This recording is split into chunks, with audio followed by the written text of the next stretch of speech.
নাসুম দেখালো ভেলকি, পরপর উইকেট হারিয়ে দিশেহারা আফগানিস্তান। ব্যাটিংয়ে দারুণ শুরুর পর শেষে কেমন বাজে ব্যাটিং টাইগারদের। প্রিয় দর্শক, আফগানিস্তানের বিপক্ষে সুপার 4-এ ওঠার সমীকরণ নিয়ে মাঠে নামে বাংলাদেশ। টসে জিতে নেয় ব্যাটিং এর সিদ্ধান্ত। আর আগে ব্যাটিং এসে বাংলাদেশের ওপেনিং জুটিতেই বাজিমাত, যেখানে বাংলাদেশের ওপেনিং জুটি ভাঙে 63 রানের মাথায় সপ্তম ওভারে। সাইফ হাসান 28 বলে 30 রান করে প্যাভিলিয়নে ফেরেন, তবে তানজিদ হাসান তামিম দারুণ ব্যাটিং করেছেন হাফ সেঞ্চুরি। বাংলাদেশ দারুণ শুরু করলেও শেষ পর্যন্ত খেলে বড় সংগ্রহ করতে পারেনি।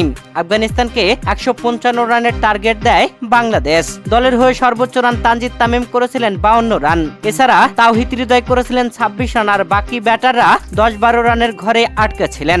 শেষ দিকে বাজে ব্যাটিংয়ে আফগানিস্তানকে 155 রানের টার্গেট দিলেও বোলিং এসে বাজিমাত নাসুম আহমেদের। ব্যাটিংয়ে নামা আফগানিস্তান শুরুতেই প্রথম বলে উইকেট হারায়। সাদিকুল্লাহ অটলকে প্যাভিলিয়নে পাঠিয়ে দেন নাসুম আহমেদ। প্রথম ওভার মেডেনের সাথে একটি উইকেট তুলে নেন নাসুম।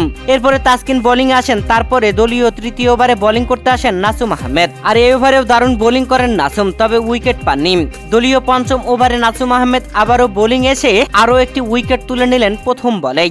ইব্রাহিম জাদরানকে এলবির ফাঁদে ফেলালেন। জোরালো আবেদনে সাড়া দিল আম্পায়ার, তবে ইব্রাহিম জাদরান নিলেন রিভিউ। আর রিভিউতে স্পষ্ট দেখা গেল এটা আউট। এরপরে রেগে মেগে মাঠ ছাড়তে হলো ইব্রাহিম জাদরানকে। নাসুম আহমেদ তুলে নিলেন 2টি উইকেট। শুরুতে 3 ওভার বল করে মাত্র 7 রান খরচে 2টি উইকেট তুলে নেন নাসুম আহমেদ এক মিডেনের সাথে।